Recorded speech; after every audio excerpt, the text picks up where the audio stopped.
E aí, pessoal, tudo bem? Sejam bem-vindos a mais um Game Shark. A gente está aqui na Loading de segunda a sexta-feira, a partir das 5h45 da tarde. Todo dia o programa destaca os detalhes, a história e as curiosidades de um novo jogo. No terceiro bloco do Game Shark, a gente vai conversar sobre as principais notícias dos últimos dias. Mas antes disso, a gente vai apresentar para você um dos jogos indies de maior sucesso dos últimos anos. Celeste. Morra muito, aprenda com os seus erros, morra mais um pouco, comemore a vitória e depois morra de novo. Celeste é um ciclo constante de derrota e superação. Ao mesmo tempo que você vai querer tacar o controle no chão de tanta raiva com os seus próprios erros, você também vai ficar completamente encantado por essa jornada que tem muito a dizer. Mas antes de falar mais sobre tudo isso, bora conferir o trailer do jogo.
Celeste foi lançado em janeiro de 2018 e está disponível para PC, PS4, Xbox One e Nintendo Switch. O jogo de plataforma foi dirigido e escrito por Matt Thorson e programado com o auxílio de Noel Barry. O desenvolvimento também foi feito em colaboração com a Miniboss, dos brasileiros Amora Bethany, Pedro Medeiros e Heidi Mota. Hoje, toda essa galera talentosa faz parte do estúdio Extremely OK Games, mas a gente vai falar mais sobre a história deles já já. Em Celeste, você controla Madeline, uma jovem garota que sai do conforto de sua casa para enfrentar desafios pessoais. Ela quer escalar uma gigantesca montanha chamada Celeste, e é este cenário que forma a base das fases e também da narrativa do game. Celeste é dividido por diferentes níveis e a dificuldade e quantidade de obstáculos vão aumentando gradualmente conforme você vai aprendendo a controlar Madeline. O game é bem dinâmico e exige um bocado considerável de agilidade e precisão. Em determinados trechos, um movimento errado pode render mais uma derrota para o contador de mortes. Madeline pode pular e escalar paredes por um período limitado, mas um de seus movimentos mais importantes é uma arrancada, um dash que ela pode fazer no ar depois de saltar. Você vai ter que combinar muito bem cada movimento da protagonista para conseguir passar de fase.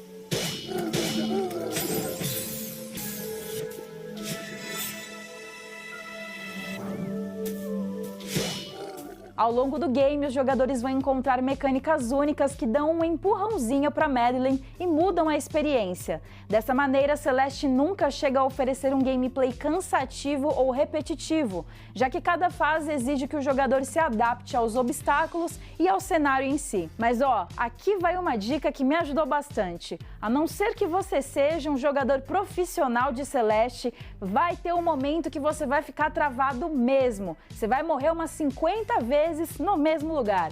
Quando isso acontecer, eu sugiro que você deixe o jogo um pouquinho de lado, vai tomar um ar, beber uma água, sei lá.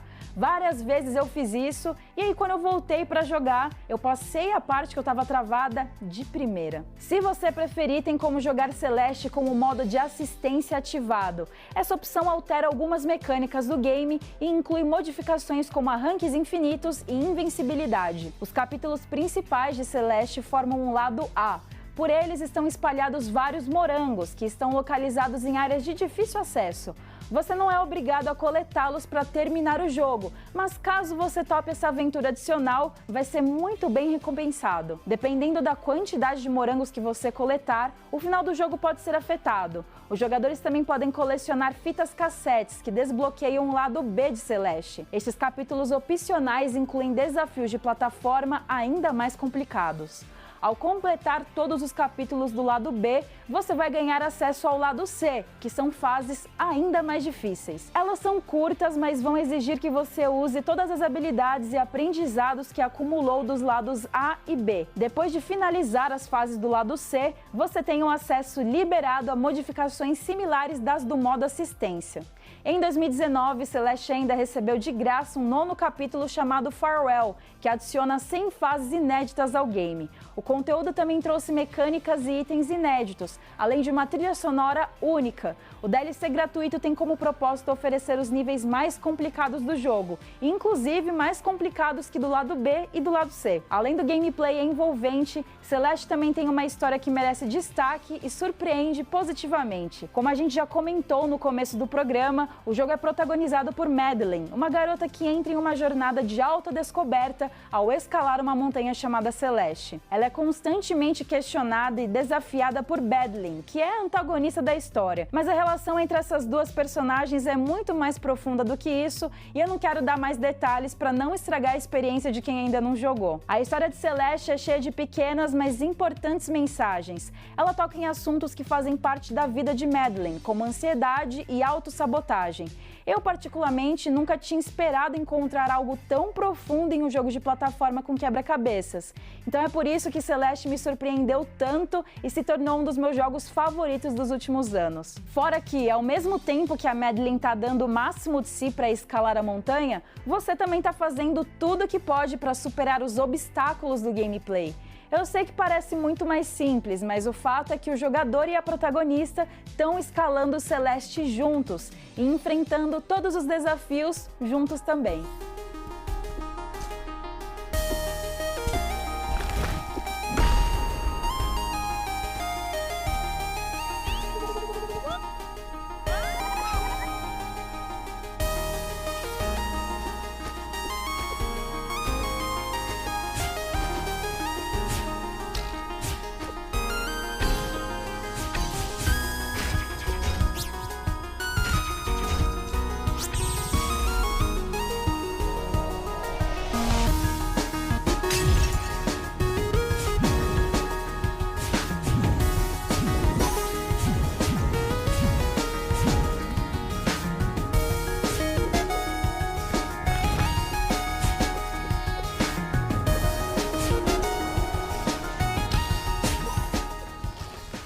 Outro detalhe importante de Celeste é que Madeline é uma personagem transexual. Isso foi bastante especulado pelos fãs com o lançamento da DLC Farewell, que mostra bandeiras do orgulho gay e do orgulho trans no quarto da protagonista. Em uma publicação oficial no blog de Celeste, Matt Thorson, a pessoa que criou Celeste, confirmou que Madeline é trans, dizendo que, abre aspas, isso é dolorosamente óbvio para muitas pessoas, principalmente trans, e também para mim em retrospecto. Thorson aproveitou a publicação para se assumir uma pessoa trans não binária, que não se classifica necessariamente nos gêneros binários masculino ou feminino.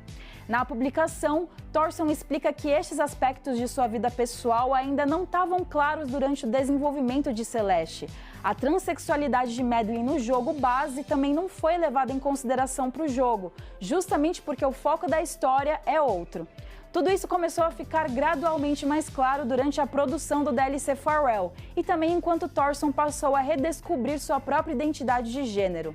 O texto de Thorson conta todos os detalhes dessa história, inclusive explica o porquê de Madeline não ser explicitamente trans no game. Eu recomendo a leitura e para quem quiser dar uma olhada é só conferir o link que está aparecendo aqui na tela. Theo, um dos personagens não jogáveis de Celeste, é um grande amigo de Madeline e encontra a protagonista em alguns momentos do jogo. Ele está sempre tirando fotos e é por isso que os desenvolvedores do game criaram uma conta para ele no Instagram. O perfil de Theo reúne artes adoráveis dele mesmo e também de Madeline. É bem legal e muito fofo. Além do lindíssimo visual pixel art, a gente não pode falar de Celeste sem mencionar sua incrível trilha sonora. Como já deu para perceber um pouquinho nos trailers, o jogo tem músicas feitas para intensificar todos os momentos de Celeste, inclusive os de tranquilidade e de desespero. A trilha sonora é composta por Lena Raine, que também já trabalhou em Minecraft, Sackboy: A Big Adventure e Guild Wars 2. Para quem é muito fã das músicas de Celeste, o jogo conta com um vinil lindíssimo à venda e toda a trilha sonora também está disponível no Spotify. Celeste foi um dos jogos mais aclamados de 2018, atingindo média 94 no Metacritic na versão para Xbox One. O IGN americano deu nota máxima para o game indie, 10 de 10, classificando a experiência como uma obra-prima surpreendente. Para o autor do review, Celeste traz uma ótima e desafiadora jogatina de plataforma 2D, com fases que proporcionam satisfação quando são completadas. O texto também elogia os segredos e colecionáveis do jogo, que prolongam ainda mais o gameplay. Tudo isso está acompanhado de uma história sincera e de uma trilha sonora incrível que, para o autor, forma um jogo genuinamente emocionante. O site GameSpot deu 9 de 10, também afirmando que a história, a arte e a trilha sonora são alguns dos pontos altos de Celeste. Para o autor, a experiência de plataforma se desenvolve do começo até o último instante do jogo. O texto também destaca que é fácil sentir empatia pela aventura de Madeline, que é narrada de uma maneira delicada e conta com ilustrações lindíssimas. Celeste foi um dos jogos de destaque no The Game Awards 2018, em que foi indicado a Game do Ano ao lado de títulos como God of War, Red Dead Redemption 2, Assassin's Creed Odyssey, Marvel's Spider-Man e Monster Hunter World. Celeste ainda foi indicado ao prêmio de melhor trilha sonora e venceu as categorias de melhor game independente e jogos com impacto social. Muito mais do que merecido, né? Vamos combinar. No final de 2018, o Celeste já havia vendido mais de 500 mil de cópias no mundo inteiro. Em 2020, o game superou a marca de 1 milhão de cópias vendidas e, de acordo com o site DualShock, a versão de Nintendo Switch é a mais bem-sucedida. Inclusive, as versões de Celeste para PlayStation 4 e Switch ganharam uma edição física de colecionador maravilhosa. Além do jogo em uma caixinha de metal, ela vem com uma pelúcia de morango, um pôster, trilha sonora em fita cassete, adesivos, cartão postal e olha só, uma receita de torta de morango. Perfeito! O Game Shark agora vai para um rápido intervalo, mas já a gente está de volta para falar sobre o estúdio por trás de Celeste. Não sai daí!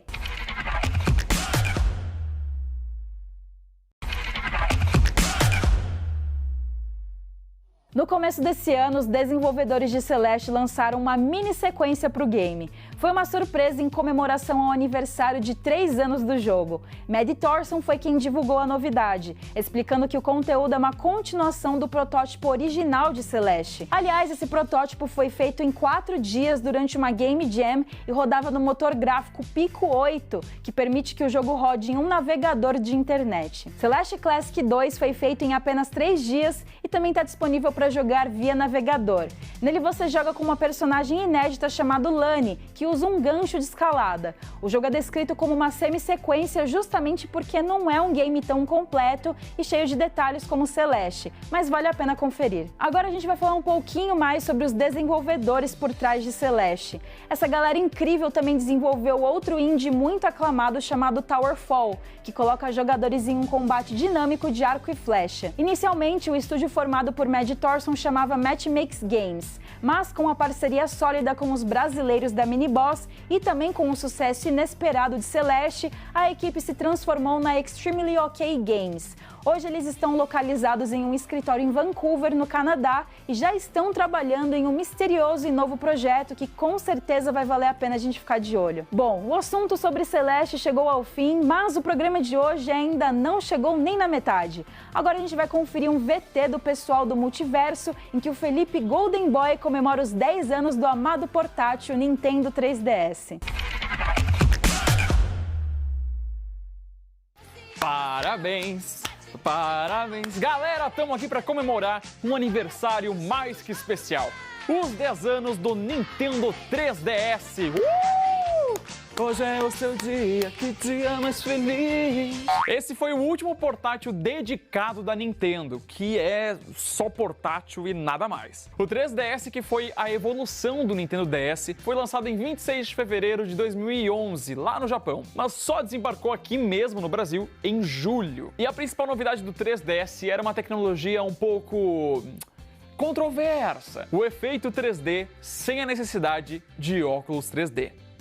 Uau!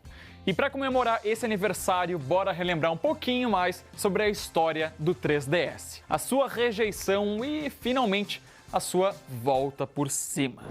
Bora voltar no tempo lá para 2010, o ano em que a febre, meu amigo, era o 3D. Sim, amigo, a moda era fazer chamadas telefônicas para outras cidades. Ó, 015 993... Eita, errei o 3D, entendeu? 3D, DDD, 3D... DDD. Deixa quieto. Agora sim é o efeito 3D. Uau. Desculpa, gente. Peço perdão ao público por essas piadas ruins. Isso porque em dezembro de 2009, o filme Avatar quebrava recordes e recordes de bilheteria, com efeitos 3D surpreendentes para a época. Aí, meu amigo, não demorou muito para aparecer tudo quanto é coisa em 3D. Teve filme, teve TV, e teve geladeira, e teve máquina de lavar, e qualquer coisa saía em 3D. E é claro que a tecnologia chegou aos videogames. E a Nintendo surfou nessa onda com o Nintendo 3DS.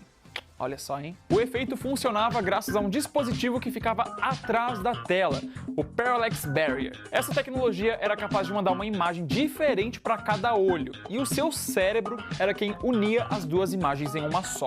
O problema é que isso só funcionava a curtas distâncias, no máximo a 60 centímetros da tela, e em linha reta. Por isso que a Nintendo nunca levou essa tecnologia 3D para outros videogames. A treta é que o começo do 3DS não foi lá essas coisas. Primeiro porque muita gente sentia dor de cabeça com o efeito 3D. E outra que ninguém via muita vantagem em sair do Nintendo DS, que é simplesmente o portátil mais vendido da história da Nintendo, rapaz, vendeu que nem água no deserto. Segundo que o 3DS era muito caro na época, custando $250.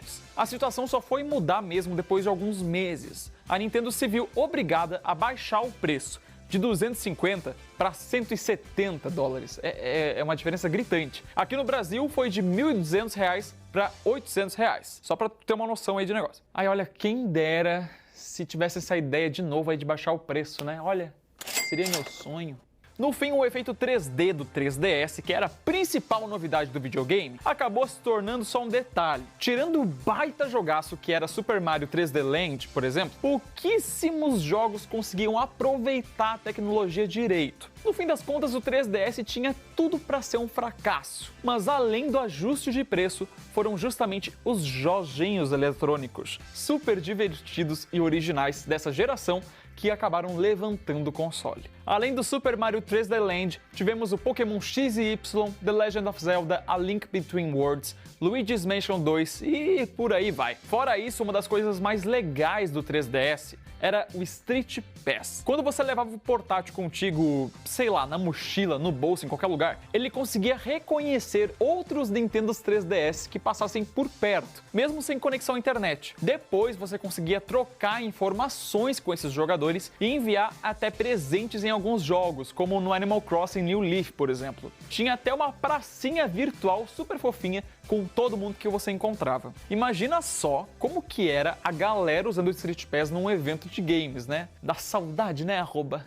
É verdade. Ai, gente, 10 aninhos deste portátil que a gente conhece tanto e considera pacas, menos quando dava dor de cabeça na gente.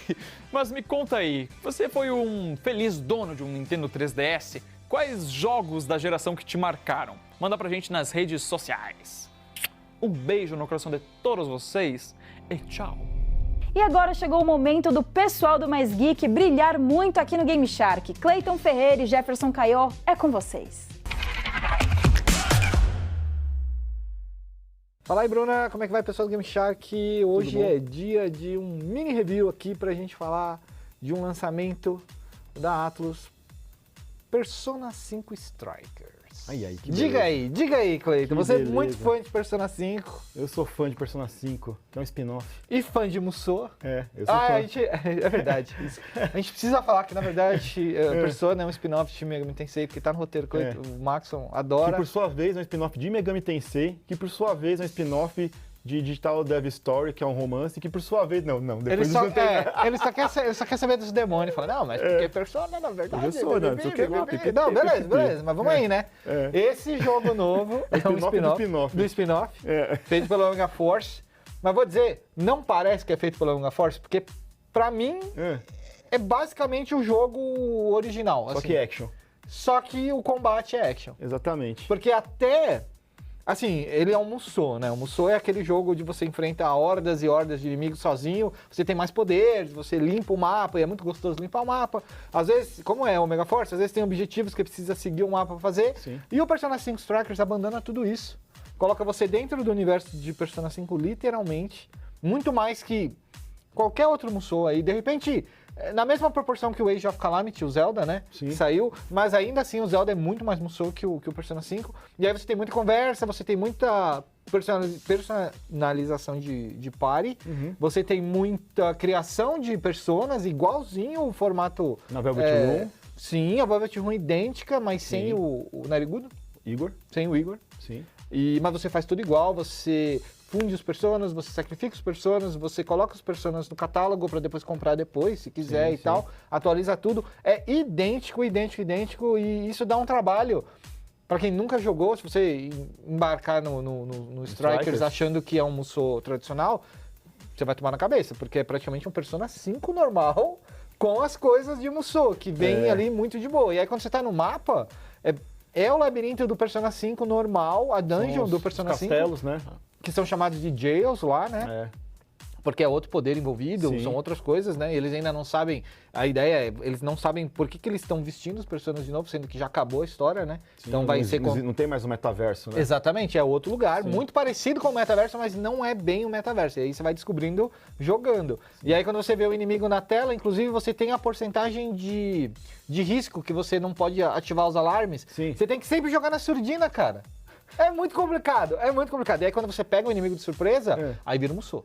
Olha aí. Aí você bate em todo mundo. Tem inclusive o ataque de oportunidade lá, quando ele tá weak, lá você aperta o botão, eles batem lá bonitão. Tem o showtime. Você, quando vai ativar um persona, você gasta mana. Você tem um negocinho pra segurar, pra ver specs, dar tiro. Cara, é idêntico. Idêntico. Na moral, idêntico. É muito complicado.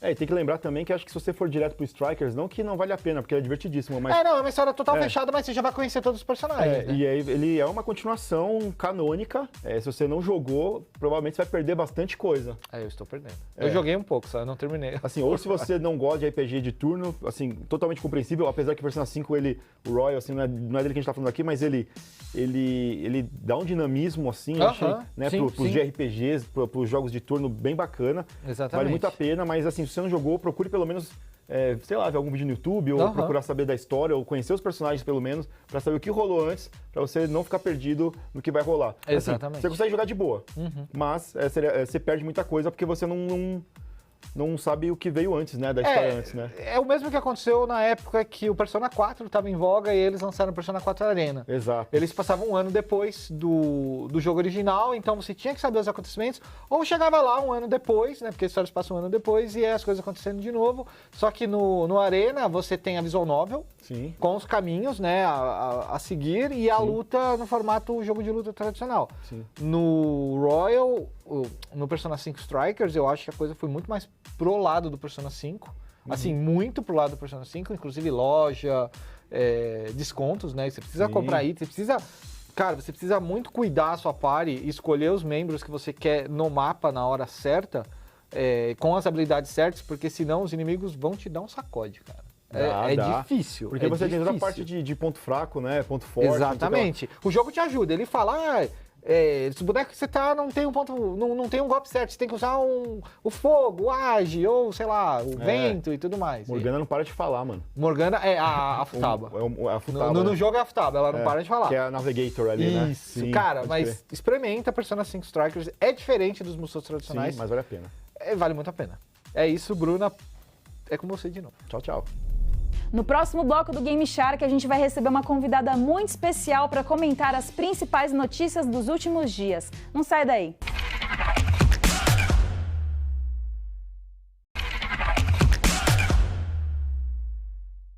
Terceiro bloco do Game Shark está começando e hoje, para comentar as últimas notícias do mundo dos videogames, eu convoquei a maravilhosa Helena Nogueira do Multiverso. Tudo bem, Hel? Ei, fui summonada. Ai, amiga, tudo bom? Obrigada pelo bem. convite. Imagina, obrigada por estar aqui. Olha, a primeira notícia desse bloco é sobre um rumor que está na boca do povo tem um tempo e vem um momento especial. É uma reportagem da Bloomberg sobre o famoso Switch Pro, uma versão aprimorada do Nintendo Switch que a Nintendo estaria planejando, e ela veio justamente no aniversário de 4 anos do console, né? Pois é, então, chegou agora nesses dias, porque o Switch ele fez aniversário agora dia 3 de março, 4 anos já de lançamento. Nossa, passou rápido. Passou muito rápido. Menina do céu. E aí agora vieram esses rumores em peso da Bloomberg. Assim, tá na boca do povo mesmo do Switch Pro, tá chegando há certo tempo. Tipo, tem vários jornalistas que estão falando diferentes informações. Eu tô até verificando que a Bloomberg tá falando que o Switch Pro teria uma tela de OLED, né? Uma tecnologia da Samsung que permite a resolução em 4K. Mas tinham outros veículos falando antes que seria uma tela de mini LED, eu acho que chama, que é uma tecnologia que tem uns pixels que tipo se iluminam sozinhos. Já teria uma imagem melhor, mas eu acho que não chegaria a 4K, por exemplo, como se for a OLED, né? Isso reduz o consumo da bateria do console, reduz também outros detalhes detalhes mais específicos da tecnologia do OLED mesmo, e também aumentaria o contraste da tela, deixando a imagem mais bonita. E também, nessa reportagem da Bloomberg, eles falam que essa tela ela seria maior que a do console base do Switch, ela teria 7 polegadas. O modelo padrão do Nintendo Switch ele tem 6,2 polegadas e o Lite, que é aquele que você só joga no portátil mesmo, ele tem 5,5 polegadas. Eu vi gente falando que vai ficar muito grande, mas acho que não vai incomodar tanto assim. E outro ponto só, a OLED, ela é uma tecnologia que já foi muito utilizada nos smartphones da Samsung, mas atualmente a Samsung usa AMOLED, é uma evolução da OLED. Nossa. Que é bem melhor, mas enfim, acho que ficaria muito caro para a Nintendo usar uma tela AMOLED. Pois é, e a gente já fica preocupado com o preço, se for uma tela OLED mesmo, a gente já fica preocupado com o preço do Switch Pro. No Brasil ainda. Porque no Brasil já é um console caro, né, o Switch normal, tá numa faixa de 3.500, né? Já dá uma baixadinha, 2.700, mas mesmo assim, né, eu acho que esse Switch vai chegar, sei lá, na faixa dos 3 a 4, mas só para ressaltar, a Nintendo não confirmou isso ainda, são rumores longos. Essa reportagem também falou que no modo portátil, esse Switch Pro ele rodaria ainda a 720p e no dock ele poderia chegar a 4K. Provavelmente eu chuto que seria em upscaling, mas isso, ia ser difícil para os desenvolvedores, teriam que criar uma versão a 720 e a 4K do mesmo jogo. Isso já tava dando certa treta, assim, em alguns jogos do Switch, né, resolução diferente de resolução dele no modo portátil e em dock, e agora se fosse essa tela aí mesmo, se vier o Switch Pro, seria mais complicado ainda, vamos ver. Os rumores falam também que a Samsung começaria a produzir o Switch Pro em junho, então, né, acho que a gente poderia esperar ele pro Natal. Olha só, vamos ver aí o que a Nintendo tem a nos dizer.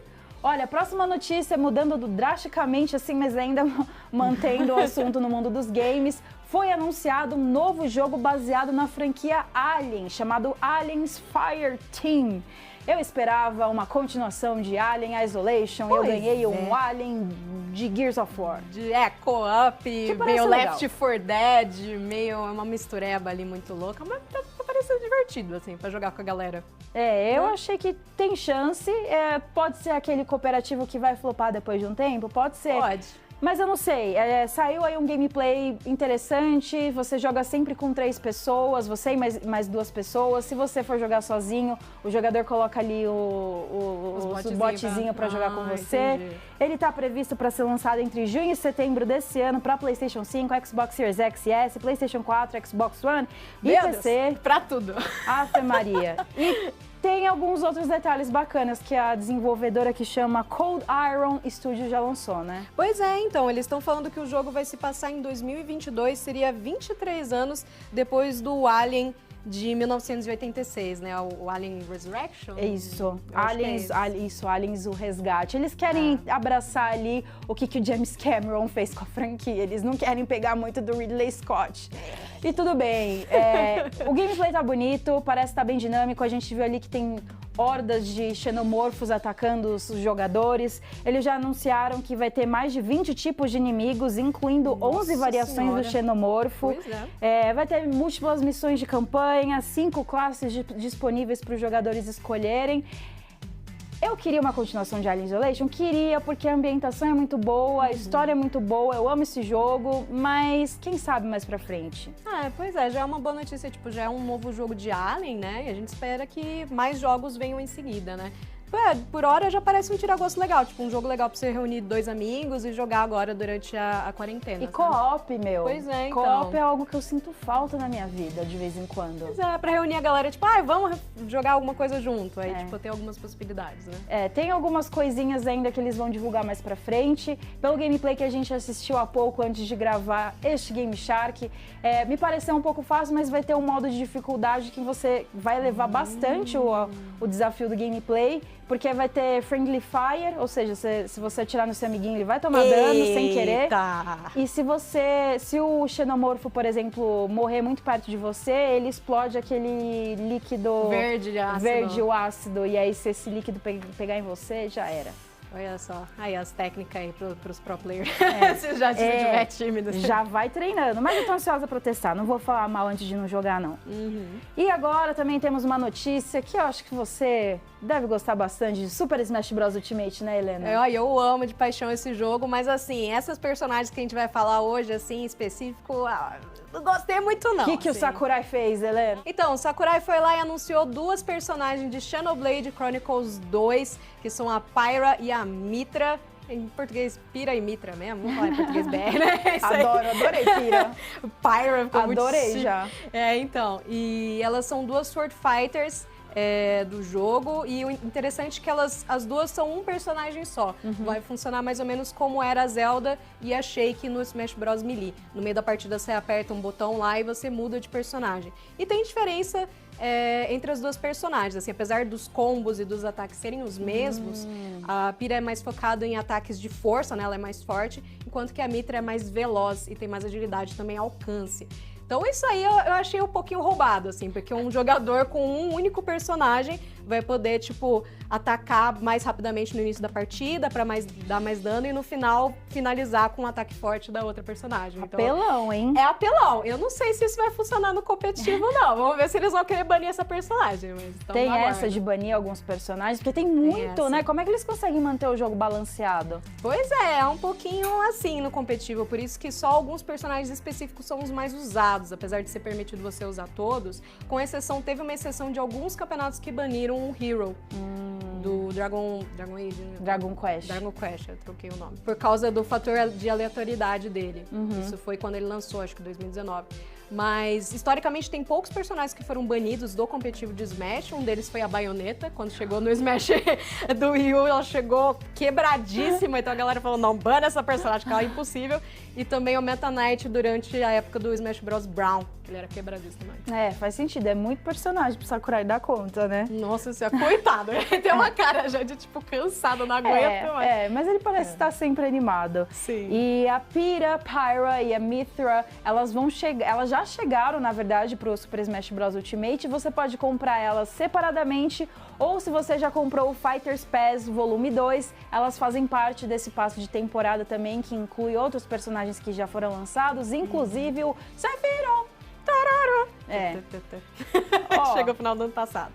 Vamos ver, eu acho que devem anunciar mais personagens, né? O jogo tá vendendo pra caramba, é um dos jogos mais vendidos do Switch. Pois é, o Sakurai tem a missão, né? Ele se comprometeu até o final desse ano lançar todos os personagens do Fighter Pass 2, que já é o segundo DLC. Então seriam mais 2 personagens pra serem lançados esse ano. Será que o Crash vem? Será que o Sora vem? Será que a gente tá rezando aqui? Pelo amor de Deus, um dos dois. E só pra finalizar essa notícia, eles anunciaram também novas skins pro seu Mii Fighter. Se você jogar de Mii Fighter, dá pra você usar a armadura do Arthur de Ghosts and Goblins e conjuntos de Monster Hunter. Pois é, então essas roupinhas de Mii foram meio... Porque eles têm usado as roupinhas de Mii pra anunciar outras franquias, né, no Smash Bros. De forma indireta, mas tava sendo legal. Tipo, Cuphead teve já, teve o Sans do Undertale. Isso fez um barulho na internet. E o de hoje foi meio... Eu acho que eles deviam... Eu acho que eu já falei isso aqui antes, mas eu acho que eles deviam atualizar a interface dos Mis. Eu acho eles meio ficaram um pouquinho no passado, Ficaram entendeu? mesmo. É. Os lutadores também. Nossa última notícia de hoje é a compra da última semana, dos últimos dias, que deixou todo mundo não em choque, como foi Microsoft e Bethesda, mas enfim, foi interessante. A Epic Games comprou a Mediatonic, que é desenvolvedora de Fall Guys, que antes estava sendo publicado pela Devolver Digital. Pois é, coitada da Devolver, né? Eles tiraram justo o título que estava dando, né, mais repercussão e mais, sei lá, grana pra Devolver. Mas, né, mostra esse reconhecimento super da hora do Fall Guys. Eu imagino, eu não conheço outros jogos desse estúdio, eu sei que ele é britânico, não sei se eles já tinham feito algo antes, mas eu imagino os caras recebendo notícias tipo, meu Deus, a Epic comprou, a gente socorro. Então, mais uma compra da Epic Games, né? Mais uma compra. Em 2019, eles compraram a Psyonix, que é do Rocket League. Inclusive, depois o Rocket League virou gratuito para jogar. Eles já falaram que eles não pretendem fazer o mesmo com Fall Guys. Mas, enfim, o jogo está disponível no Steam. Logo mais deve chegar na Epic Games Store. A gente também já sabe que vai chegar para Nintendo Switch e Xbox One. Tô ansiosa para voltar a jogar, porque também tem a 4ª temporada a caminho. Pois é. E vai ser no futuro. Eu não cheguei a ver, mas... É bem bonitinho. Nossa, Um teaserzinho rapidinho. Ainda não sabe, a gente não sabe que fase vai ter, mas Fall Guys é muito divertido, Helena. É muito, Eu vou querer jogar com você senhora. no Nintendo Switch. Vamos, por vamos favor. ver quem fica com a coroa. Muito obrigada, Helena, pela sua participação. Nosso tempo deste bloco do Game Shark e do Game Shark como um todo hoje chegou ao fim. Obrigada. Obrigada, amiga. Obrigada a vocês, gente. Eu sempre fico meio embaralhada, assim como dar tchau. Então, tchau pra vocês, um beijo. Até amanhã. Tchau, tchau.